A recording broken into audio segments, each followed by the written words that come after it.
Que lles parece que agora mesmo o 80% dos rapaces de primaria teñan xa redes sociais, segundo un estudio do UNICEF?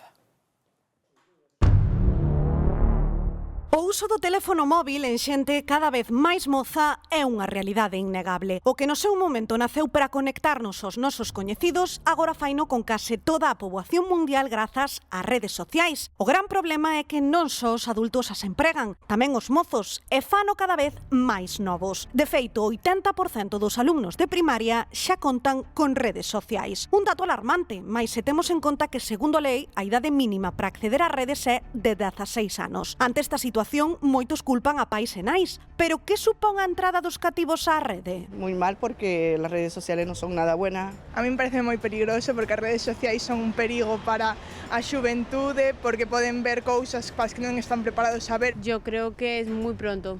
Yo creo que hay que esperar un poquitito, hay que tener cuidado con ellos, porque las redes sociales hoy en día, si están mal usadas, pueden hacer mucho daño. Preto do 40% dos rapaces entre 9 e 12 anos xa ten teléfono. Para controlar o uso desproporcionado, moitos pais empregan métodos propios para evitar a adicción ao móvil. Tiene sus horas para que pueda usar, después ya a veces tiene que estudiar y lo mando al inglés también, ¿va? Y entonces nada, 2 horas así le dejo, pero tampoco no le dejo todo el día. Teño nenos, pero esa que son maiores, non?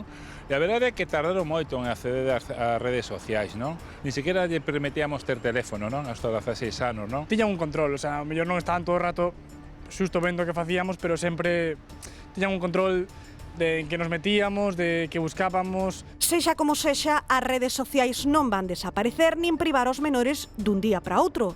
Entón, como poden convivir os pais e nais coas novas tecnoloxías?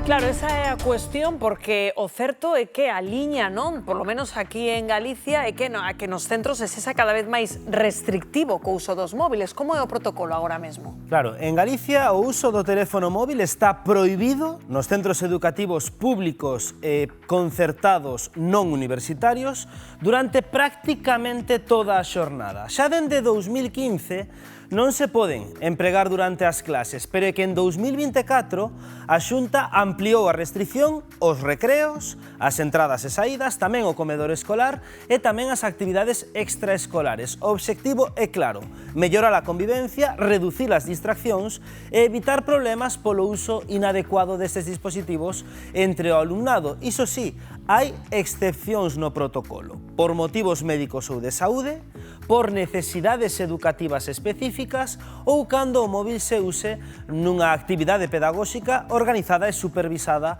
polo propio profesorado. A maiores, hai centros e AMPAs que van máis alá, promovendo iniciativas para retrasar o acceso ás redes sociais. Vexan o que fixeron en Pontedeume, un pacto para que non se lles compren estes aparellos ata os 14 anos, Óscar.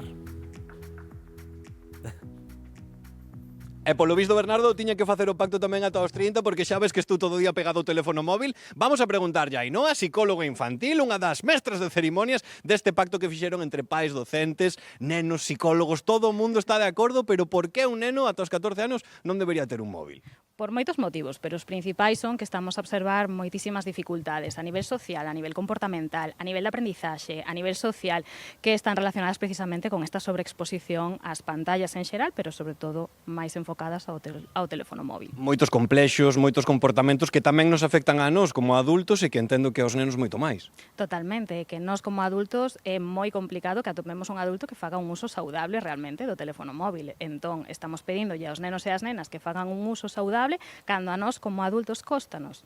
Quizáis non é o máis adecuado, non? E como conseguistes facer este pacto? Poñer a todo o mundo de acordo? Como van estes resultados? Como levades, Ainhoa? Pois bastante ben, tivo moi boa acollida. O ano pasado fixemos o primeiro, este ano fixemos unha segunda edición e a verdade é que moi contentos. Tamén estivemos en varios centros educativos, hai unhas semanas tamén noutro concello. Bueno, vemos que cada vez vai habendo máis concienciación, cada vez se está levando mellor ou importancia, non, de facer grupo, de que esteamos cada vez máis concienciados de todas as dificultades que veñen relacionadas con isto. Porque ademais os nenos están ben concienciados, eles mesmos saben da importancia disto. Sí, que cando facemos o obradoiro cos nenos e coas nenas, eles mesmos ao principio veñen dicindo como isto non me interesa moito, porque idesme prohibir algo que parece guai, pero sí que é certo que despois teñen moi interiorizados os perigos que teñen, as dificultades que poden xurdir, e incluso eles mesmos din, pero é moito máis divertido xogar ou facer outras cousas, non? Que estar todo o día pegado á pantalla. Saelles natural e tamén o que temos é un pouco polémica para rematar, porque non todo o mundo ten claro que isto sexa bo para os nenos que queren que teñan teléfonos móviles. Non, é unha polémica que sae en todas as formacións, en todas. Entón, aí é importante que, como pais, como nais, reflexionemos sobre por que teño esa necesidade, por o tema da ubicación e por chamadas de emerxencia. Bueno, é algo que observamos é que hai moitísimas alternativas, hai reloxos digitais, hai teléfonos móviles que serven para chamar e mandar unha mensaxe, pero non un smartphone que ten acceso a todo. Temos moitas alternativas para que os nenos non estean todo o día como a nós, pegados aquí ao teléfono móvil, compañeiros, que é o que facemos agora? Isto é increíble.